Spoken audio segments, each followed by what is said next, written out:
Factores de riesgo de padecer inseguridad alimentaria, y es presentado por su servidora Odette Lorena Alvarado Rodríguez. En introducción tenemos 4 puntos principales.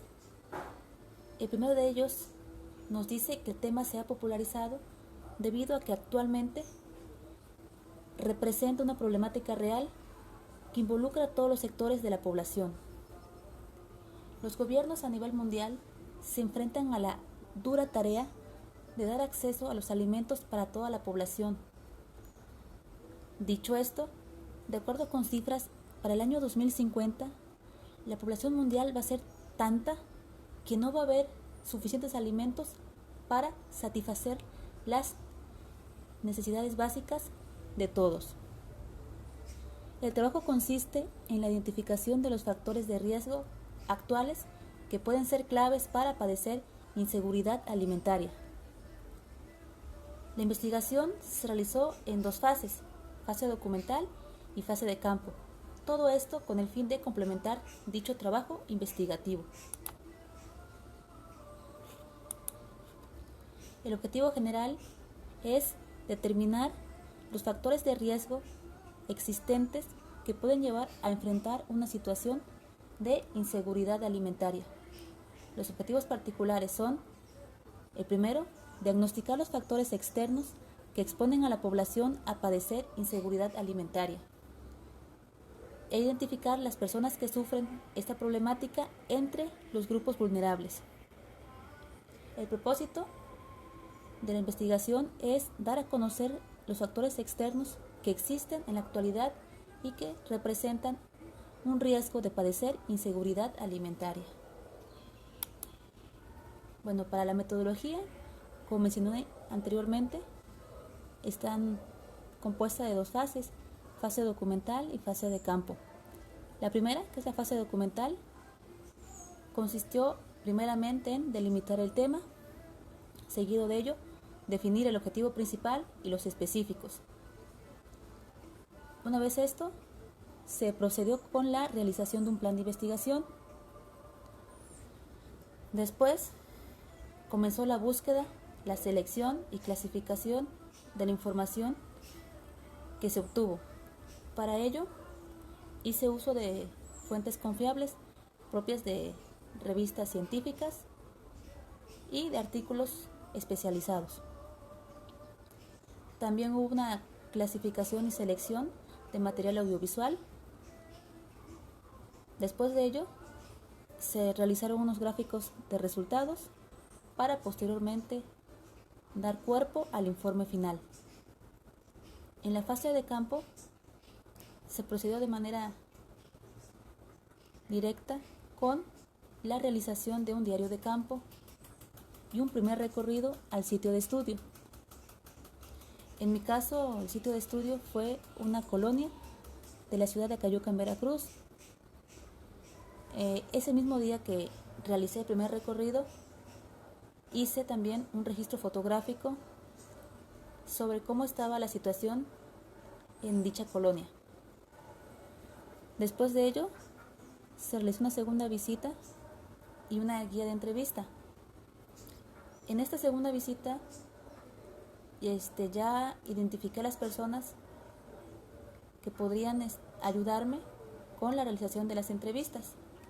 Entonces les expliqué la mecánica de esto, cuál era el objetivo y cómo su intervención me iba a apoyar a culminar este trabajo.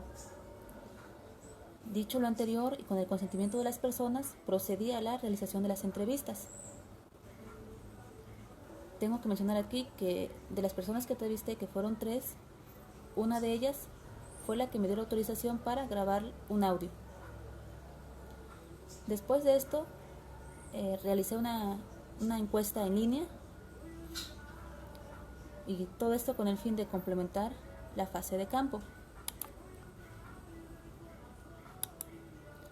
En la cuestión de resultados, en mi opinión, sabemos que este tema es de suma importancia debido a que involucra, como mencioné anteriormente, a todos los sectores del país y por ende nos involucra a todos. Obviamente los grupos vulnerables son los más afectados Y según la información documental y de campo que obtuve, los factores explicativos de la inseguridad alimentaria van desde los cambios climáticos, fluctuaciones en los ingresos y divisas, caídas en los precios de los productos, el deterioro del suelo, que incluye entre ellos la erosión y la desertificación, insuficiencia o falta de tierra para sembrar, los salarios menores al costo de la canasta básica, el desempleo e inclusive el aislamiento geográfico. Si podemos ver aquí en la presentación, está la URL del audio de la entrevista que realicé.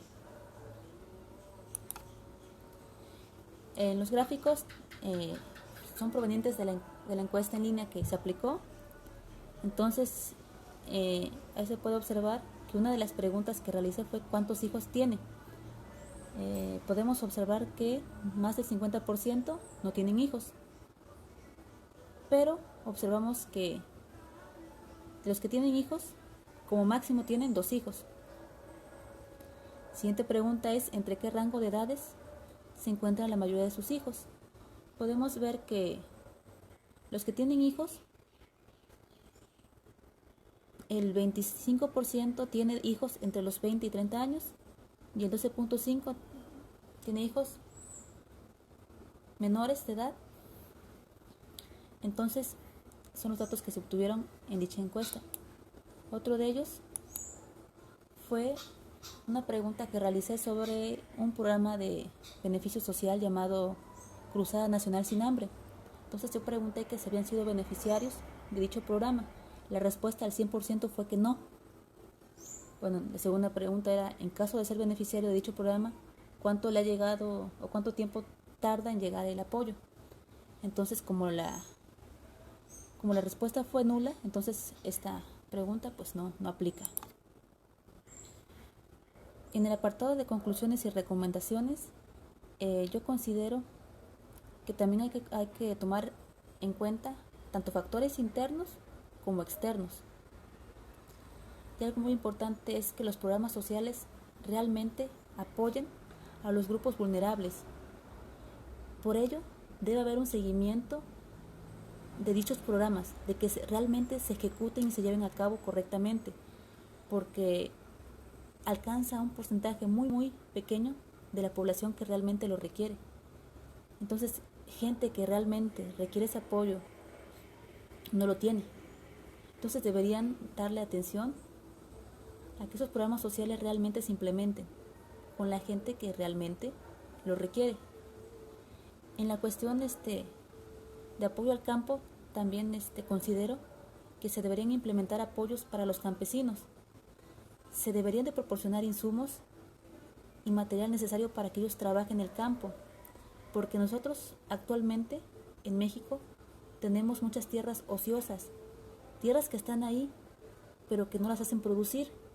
Y si vamos y le preguntamos a un campesino por qué no las hace producir, nos responde que porque no tiene insumos, no tiene material, no tiene dinero para trabajar el campo. Entonces esas tierras se quedan ahí estancadas y eso representa un problema grave de producción agropecuaria y agrícola.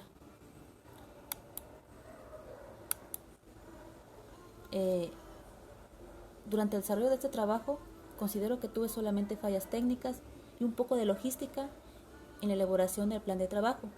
Mis aciertos fueron que sabía cómo llegar a la población y exponerle de manera sencilla y clara el objetivo del trabajo y cómo ellos podían intervenir para ayudarme a la culminación de este. Los principales obstáculos que yo detecto es que se nos dio muy poco tiempo para la realización de este informe. Yo hubiera querido pues que nos dieran una semana más para poder complementar y ensamblar bien cada una de las partes de este informe.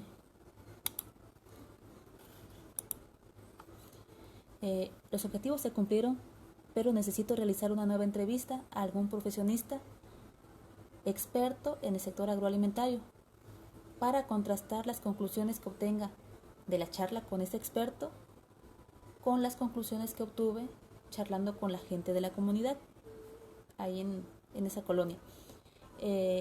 Todo esto para cerrar ya de manera global este informe. En el último apartado, que es el de anexos, aquí presento el anexo 1, que es el plan de investigación que realicé. Entonces, en este anexo vemos que el primer paso, lo primero que se hizo fue la elección de un tema general, que fue seguridad alimentaria. El segundo paso fue que ya se seleccionó y se delimitó el tema. De ahí se procedió con una búsqueda bibliográfica sobre el tema a investigar. Después se seleccionaron las fuentes más confiables y las fuentes que nos permitirían trabajar en este tema. Posterior a ellos se empezó con la redacción de objetivos y la elaboración de un plan de trabajo. Después de esto se analizaron los recursos financieros, humanos, estadísticos, y ya se comenzó con la cuestión de campo, las visitas y las entrevistas que se aplicarían en dicha investigación. Seguido de esto, se redactó el contenido para llevar a cabo una especie de ensayo, que finalmente nos dio como resultado la redacción del informe final de esta investigación. En el anexo 2 podemos ver algunas imágenes o infografías donde nos presentan de diversas fuentes cómo el nivel de seguridad alimentaria varía de región a región, en el caso de la primera imagen, y en la segunda nos menciona las causas de la inseguridad alimentaria y desnutrición, que van desde el cambio climático, como se dijo anteriormente, el incremento de precios de alimentos, y estos son de la canasta básica, y la crisis financiera. Todo esto aterriza en que hay mayor vulnerabilidad alimentaria y nutricional. En este anexo nos muestra el estado de Veracruz cómo está en cuestiones de vulnerabilidad a la inseguridad alimentaria. Esto fue en el año 2015. Nos podemos ver que hay zonas, ahí como con foquitos rojos, en el estado de Veracruz, que son zonas muy propicias para esta problemática. En el anexo número 3 es el registro fotográfico que realicé en mi visita a la zona de estudio. Entonces yo me encontré con que ellos tenían un canal de aguas negras ahí que atraviesa gran parte de la pequeña colonia. Entonces está el canal de aguas negras ahí, y me comentaban ellos que cuando hay demasiadas lluvias se les inunda la casa, y pues este canal de aguas negras pues sobresale y pues inunda todo. También se puede observar del lado derecho lo que era un parque y que ahora está en completo abandono porque ninguna autoridad va y lo limpia ni le da mantenimiento. Y como tercer registro fotográfico tengo aquí lo que era una obra de construcción que la iniciaron, dieron del banderazo y que finalmente quedó así, y así lleva años, así tal cual la dejaron y no se le ha dado un seguimiento, y por ende tampoco se le ha dado una finalización. Entonces ahí está la obra inconclusa. Bueno, y así es como termino mi intervención en esta mecánica de la exposición. De antemano, muchas gracias.